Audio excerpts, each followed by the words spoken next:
Hello, today I'm looking at Majjhima Nikaya number 35, the CulaSaccaka Sutta, or the shorter discourse of to Saccaka.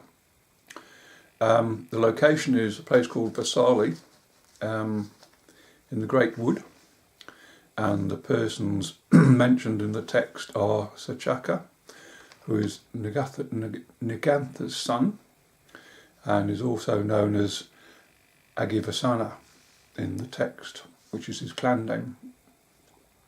And this Saccaka is a debater and well-known clever speaker. And also involved is the Venerable Assaji, who is one of the first 5 followers of Buddha, and also Buddha himself. Now it opens with Saccaka addressing the Vesali townfolk, stating that all people are scared to debate him, and it's emphasising his debating abilities. The next day, Assaji is going on his alms round in Vesali, and he meets Saccaka, and Saccaka asks of Assaji, how does the recluse Gautama discipline his followers? How is his instruction presented to his followers? And Assaji explains that Buddha's instruction is presented as follows: that material form is impermanent, feeling is impermanent, perception is impermanent, mental formations are impermanent, and consciousness is impermanent. That is anicca, or for the 5 aggregates. Assaji goes on to say that also material form is not self, feelings are not self, perception is not self, mental formation are not self, and consciousness is not self, or anatta, not self. All formations are impermanent, all things are not self. This is how the Blessed One's instructions are usually presented to his followers. And Saccaka asked that perhaps he could meet Master Gautama and dissuade him from these disagreeable views. And it moves on to later on that Saccaka arrives with an assembly of 500 Lichavis, the local population. So 500 people turn up to this meeting between Buddha and Saccaka. And Saccaka talks up his coming debate with Buddha and his debating skills. So it's almost like sort of trash talking about how well he's going to do.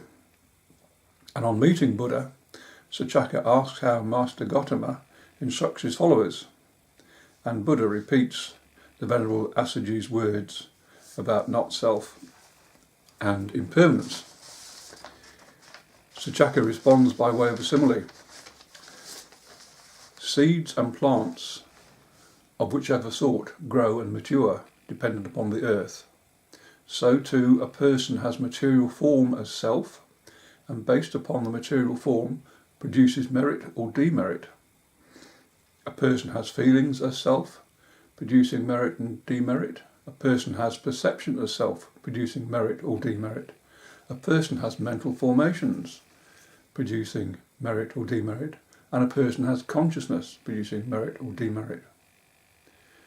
Buddha responds, are you saying material form is myself, feeling is myself, perception is self, mental formations are myself, consciousness is myself? Saccaka replies, that is exactly what he is asserting, and so too are all the people with me. That's the 500 assembled. Buddha responds that Saccaka can only speak for himself. Buddha requests he confine himself to his own assertions alone. So Saccaka repeats his assertions, speaking for himself only. Buddha then asks Saccaka, would an appointed king exercise power in his own realm, exercise the power to execute, fine, and or banish those who should be executed, fined, or banished? Saccaka agrees, a king would be able to do these things. So Buddha asks Saccaka, when you say material form is myself, do you exercise any such power over that material form? Are you able to exercise the power, let my form be like this or let my form be like that? Saccaka is silent. So Buddha repeats the question. Again, Saccaka is silent. So the conversation or debate has come to an impasse and it is resolved by a thunderbolt wielding spirit appears above Saccaka and thinks that he will split Saccaka's head open if he does not reply. Terrified, Saccaka asks Buddha to repeat his question.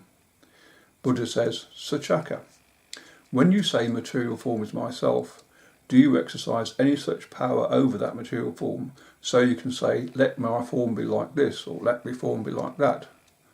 Saccaka replies, no, Master Gautama. Buddha continues, but what you now say does not agree with what you said before, nor does what you said before agree with what you say now. This debate is then continued for other aggregates. So he repeats it for feelings and perception, mental formations and consciousness. How can they be defined as self if Saccaka has no power over them? Buddha then continues to the core of the debate. Pay attention, Saccaka, he says. Pay attention how you reply. Is material form permanent or impermanent? Impermanent, Saccaka replies. Is what is impermanent suffering or happiness? Suffering, Saccaka replies. So, is what is impermanent, suffering, and subject to change, fit to be regarded as this is mine, this is myself? No, Master Gautama, replies Saccaka. And this is then repeated for feeling, perception, mental formations and consciousness. So Buddha asks, when one adheres to suffering, holds to suffering, and regards suffering thus, this is mine, this I am, this is myself, could one ever fully understand suffering oneself or abide with suffering utterly destroyed? How could one? Saccaka replies. No, Master Gautama. So I think this is saying how illogical it is to try to escape this round of suffering, life and death, if you believe that material form is self, because material form is impermanent and impermanence is stressful and suffering. And Buddha states a simile. Say a man sees a plantain tree, which is a tree made up of masses of leaves. He cuts it down looking for its heartwood. And of course there is no heartwood. So, Saccaka, you are like the plantain tree, empty, hollow, and mistaken. Buddha then repeats back to Saccaka his original boasts about his prowess at debating.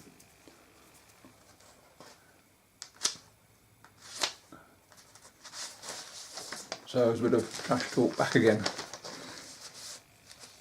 Saccaka is defeated. Dhammaka, one of the attending Lichavis, compares Saccaka to a crab.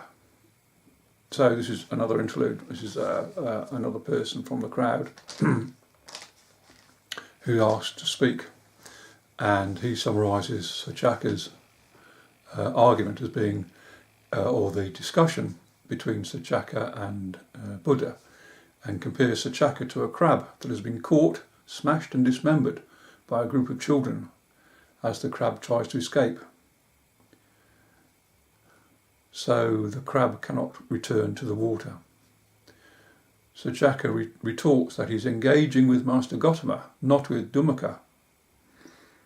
Saccaka returns to Buddha, dismisses the previous conversation as mere prattle, and changes the subject by asking, how have Buddha's followers become free of doubt, free from perplexity, and gained intrepidity? Because, Buddha replies, any kind of material form my followers see, as it actually is, with proper wisdom, And they see it as material form is not mine, this I am not, this is not myself. And Buddha then repeats this statement pertaining to the other four aggregates, that feeling is not me, is not mine, this I am not, this is not myself. Same with perception, mental formations and consciousness. This is how my followers become free from doubt and perplexity. Saccaka then asks, in what way is a follower, a monk, an arahant, with taints destroyed, lived the holy life, done what has to be done, destroyed the fetters, and is completely liberated through final knowledge? Buddha replies, when material form is seen as it actually is, with proper wisdom, knows this is not mine, this I am not, this is not myself, and through not clinging he is liberated. And then this is repeated for the other aggregates. It is in this way that a follower is an arahant with taints destroyed, and so on. Buddha continues, when a bhikkhu's mind is thus liberated, he then has unsurpassable vision, unsurpassable practices, and unsurpassable deliverance. Even so, the bhikkhu, thus liberated, still honours, respects, reveres and venerates the Tathagata, the Buddha, in that the Buddha is enlightened and teaches Dhamma for the sake of enlightenment. The Buddha is tamed and teaches the Dhamma for taming oneself. The Buddha is at peace and teaches the Dhamma for the sake of peace.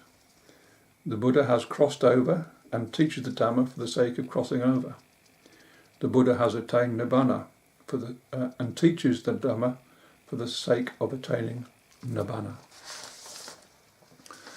Saccaka responds, Master Gotama, we were bold and impatient and impudent, thinking we could attack Master Gotama in debate.